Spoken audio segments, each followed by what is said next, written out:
బీహార్ ఫలితాలతో తమిళనాడులోని డీఎంకే అగ్ర నాయకత్వం పునరాలోచనలో పడినట్లు తెలుస్తోంది. కాంగ్రెస్తో పొత్తు తమకు రాజకీయంగా మేలు చేయబోదని డీఎంకే అధినాయకత్వం భావిస్తున్నట్లు చెన్నై రాజకీయ వర్గాల కథనం. అంతేకాదు, హస్తం పార్టీతో కలిసి పనిచేయడంపై డీఎంకే కార్యకర్తలు సైతం అయిష్టంగా ఉన్నట్లు తెలుస్తోంది. ఈ నేపథ్యంలో వచ్చే ఏడాది జరగనున్న తమిళనాడు ఎన్నికల్లో డీఎంకే కాంగ్రెస్ పొత్తు కొనసాగుతుందా అనే ప్రశ్న తెరమీదకొచ్చింది.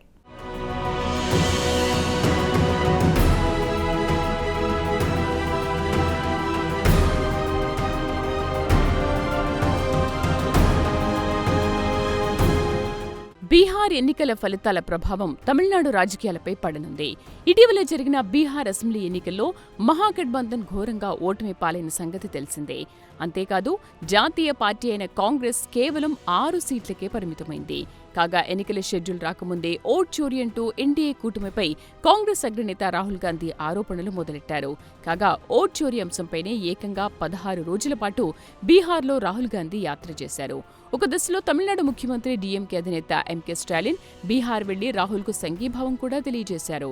అయితే ఓట్ చోరీ అంటూ రాహుల్ గాంధీ చేసిన ఆరోపణలు అంతిమంగా వర్కౌట్ కాలేదు.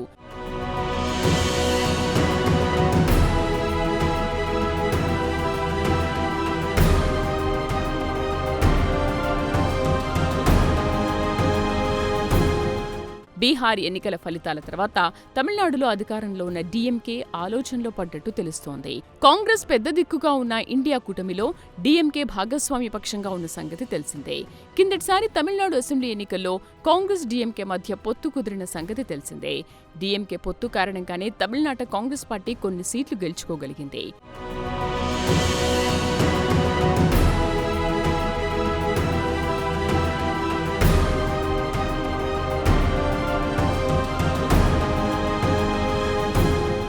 అయితే బీహార్ ఎన్నికల తర్వాత కాంగ్రెస్తో మైత్రి తమకు రాజకీయంగా మేలు చేయబోదని డీఎంకే అధినాయకత్వం భావిస్తున్నట్లు చెన్నై పొలిటికల్ సర్కిల్స్లో టాక్. అంతేకాదు, హస్తం పార్టీతో కలిసి పనిచేయడంపై డీఎంకే కార్యకర్తలు సైతం అయిష్టంగా ఉన్నట్లు తెలుస్తోంది.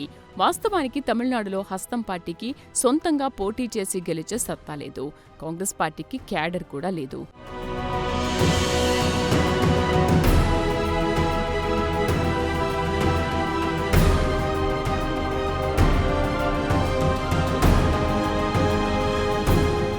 (1960లోనే తమిళనాడులో కాంగ్రెస్ పార్టీ అధికారం కోల్పోయిన సంగతి తెలిసిందే.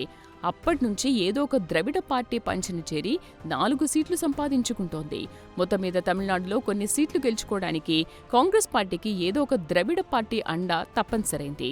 అయితే బీహార్ ఫలితాల తర్వాత రాహుల్ గాంధీకి ఓట్లు రాబట్టే శక్తి లేదని డీఎంకే అగ్రనాయకులు ఇప్పటికే ఒక నిర్ణయానికి వచ్చినట్టు తెలుస్తోంది.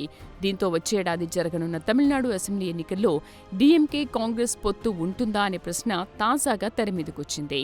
ఒకవేళ పొత్తు కొనసాగినప్పటికీ కాంగ్రెస్కు డీఎంకే గతంలో ఇచ్చినంత ప్రాధాన్యం ఇస్తుందా అనేది మరో ప్రశ్నగా మారింది.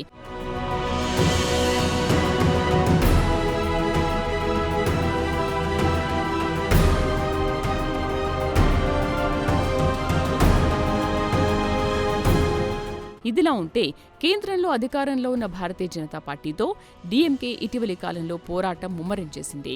హిందీ భాష విషయంలో కేంద్రం వ్యవహరించిన తీరును డీఎంకే అధినేత ముఖ్యమంత్రి స్టాలిన్ తూర్పారబట్టారు.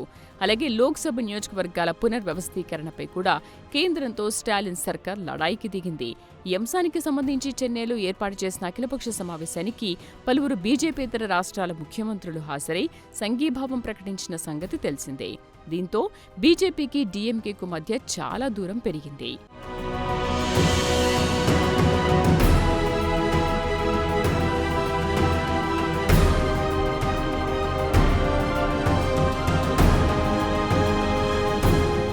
అయితే కమలం పార్టీతో ఎటూ సంబంధాలు దెబ్బతిన్నాయి కాబట్టి కాంగ్రెస్తో మైత్రి అనివార్యంగా డీఎంకే భావిస్తున్నట్లు రాజకీయ పరిశీలకుల విశ్లేషణ. తమిళనాడు ప్రయోజనాల కోసం ఏదో ఒక జాతీయ పార్టీ అండ అవసరమన్నది డీఎంకే భావన. భవిష్యత్తులో కేంద్రంలో ఇండియా కూటమి అధికారంలోకి వస్తే తమకు తప్పకుండా ప్రాధాన్యత ఉంటుందని డీఎంకే అధినేత ఎంకే స్టాలిన్ భావిస్తున్నట్లు తెలిసిందే. అంతేకాదు, నీట్ పరీక్షల నుంచి మినహాయింపు సహా డీఎంకే చేసిన డిమాండ్లకు కాంగ్రెస్ మద్దతు పలికింది. దీంతో కాంగ్రెస్ను డీఎంకే అంత త్వరగా వదిలించుకునే సాహసం చేయదని రాజకీయ పరిశీలకులు పరిస్థితిని విశ్లేషిస్తున్నారు.